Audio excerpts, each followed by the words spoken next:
Lakini kadhalika miongoni mwa matunda ya kuenea da'wa hii katika miji au katika nchi au katika mataifa,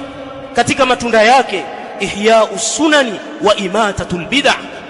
ni kuzihuisha sunna, lakini kadhalika na kuzifisha zile bid'ah, kwa maana kuzitokomeza bid'ah, mambo yaliyokuja kuingizwa katika dini, mambo ambayo hayana asili yoyote katika dini. Haya ni katika matunda ya kuenea da'wa hii katika miji, na msingi huu ni msingi ambao umeletwa na Uislamu.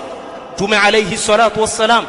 katika hadithi iliyokuwa maarufu yasomwa kila siku katika mimbar, Mtume alayhi salatu wassalam anasema, man ahdatha fi amrina hadha ma laysa minhu fahuwa raddun, kwamba yoyote yule ambaye atakayezusha katika jambo letu hili, akaleta jambo jipya katika mambo yetu haya, jambo letu la dini, ma laysa minhu, jambo ambalo halimo katika haya maamrisho yetu,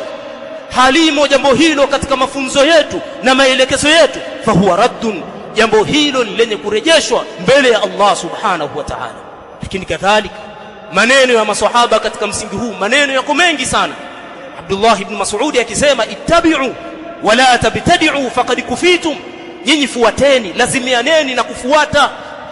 fuateni wala msizushe, faqad kufitum, nyinyi mshatosheleza, muna Qur'ani, muna sunna, muna ufahamu wa wema waliotangulia, haifai kuzusha katika dini hii.